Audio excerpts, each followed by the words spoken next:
Everyone, welcome back to my channel. তো চলে এসেছি আজকে নতুন ব্লগ নিয়ে। তো আজকে পঞ্চমী, সকলকে জানাই পঞ্চমীর অনেক অনেক শুভেচ্ছা ও ভালোবাসা। এবারে আমরা পঞ্চমীতে বন্ধ পেয়েছি। প্রত্যেক বছরই যেমন পঞ্চমীর দিন আমরা কোট করি, কোট করে তারপর বন্ধ হয়, কিন্তু এই বছরে যেহেতু ফোর্থ স্যাটারডে পড়ে গেছে তাই আজকে বন্ধ রয়েছে। তো পঞ্চমীর দিনটা অনেক কাজ রয়েছে, সেগুলো সারবো। তো আমি এখন রেডি হয়ে নিলাম, এখন যাব আমি পার্লারে। এরপরে কিছু কাজ রয়েছে, সেগুলো আমি মিস্টার রয়ের সঙ্গে বেরিয়ে গিয়ে করে আসব। তো চলে এলাম পার্লারে, এখন পার্লারের কাজগুলো সেরে নেব। এরপর বের হলাম, অনেক কাজ রয়েছে সেগুলো সেরে আসব। এখন যাচ্ছি পূজায় যে ঠাকুরের কাপড় চোপড় লাগবে সেগুলো বাজার করতে, আর একবারে স্কুটিতেও তেল ভরে নিয়ে আসবো, কারণ এই কয়েকদিন এত ব্যস্ত থাকবো যে স্কুটিতে আর তেল ভরানোর জন্য যেতে পারবো না। এই কয়েকদিন খুবই ব্যস্ত থাকবো।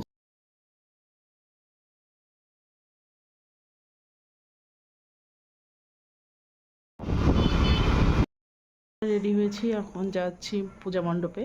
তো আজকে আমাদের প্রতিমা নিয়ে আসা হচ্ছে, তো ছেলেরা গিয়েছে প্রতিমা আনতে, এখন আমরা যাব সবাই মিলে রাস্তার ওই দিক থেকে নিয়ে আসবো। চলো প্রতিমা আনতে যাই।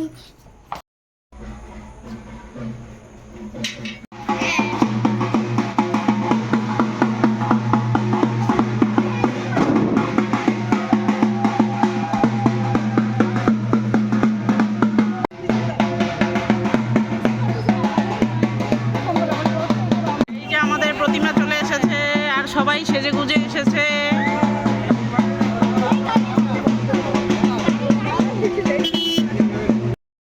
আজ থেকে শুরু হয়ে গেল আমাদের মিলন উৎসব। আমাদের ক্লাবটা যেহেতু মহিলাদের ক্লাব, সমস্ত মহিলারাই আমরা সমস্ত পূজার কাজগুলো করে থাকি, এবং আমাদের যে কমিটি সেটাও মহিলাদেরই কমিটি।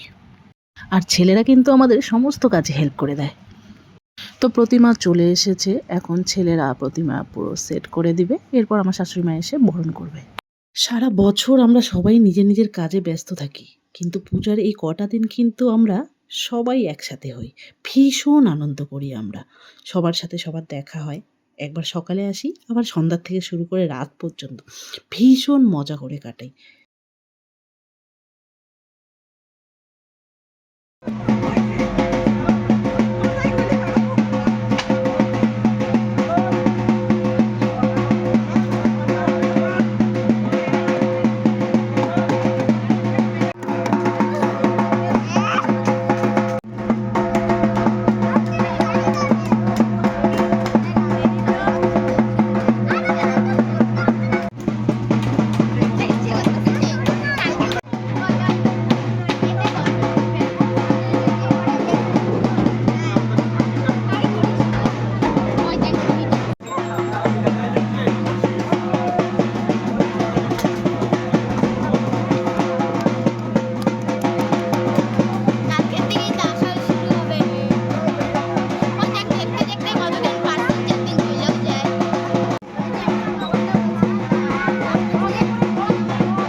তো সমস্ত প্রতিমা ঢোকানো হয়ে গেল, আর এই প্রতিমা ঢোকানো আর বের করানোটা কিন্তু ভীষণ চাপের, খুব সাবধানে এই কাজটা করতে হয়। আর এই প্রতিমা ঢোকানোর সময় কিন্তু প্রচুর লোকের প্রয়োজন হয়, তাই এই সময়ে প্রচুর লোক রয়েছে বলে এখন এই সমস্ত প্রতিমাগুলোকে সেট করে নেওয়া হলো। এখন শুরু হবে মায়ের বরণ। মাকে তার ঘরে ঢুকিয়ে তার স্থানে রাখা হলো, এখন মায়ের বরণ হচ্ছে। আমাদের এই দুর্গাপূজার প্রথম হয় 2014-এ, যদিও তখন আমি ছিলাম না, আমি আসি 2018-এ আমার বিয়ে হয়। তো তখন থেকেই আমি এই পূজার কাজে ইনভলভ হই। যেটা শুনেছি এই পূজাটার সৃষ্টিকর্তাই হলো আমার হাজব্যান্ড। আমার হাজব্যান্ডের উদ্যোগে এই পূজাটা হয়, আর তখন থেকে আমার শাশুড়ি মাই মায়ের বরণটা করে থাকেন। পুজো শুরু হওয়া থেকে এখন পর্যন্ত তাই বরণ আমার শাশুড়ি মাই করে থাকেন। আর আমার শাশুড়ি মা কিন্তু বরণটা ভীষণ সুন্দর করেন।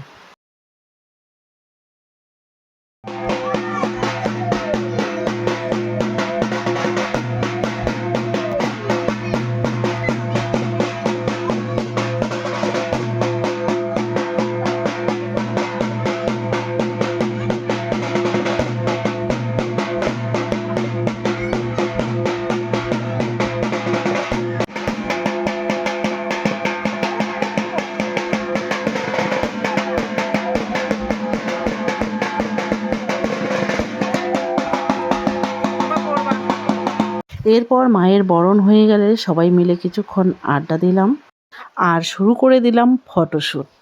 এরপর চলে যাব আমরা যে যার বাড়ি। আজকের মতো আমাদের কাজ এখানেই, আবার কালকের জন্য সবাইকে তৈরি থাকতে হবে। আজকের জন্য ব্লগটি এখানেই শেষ করছি। ভালো লাগলে অবশ্যই লাইক, শেয়ার আর কমেন্ট করবেন।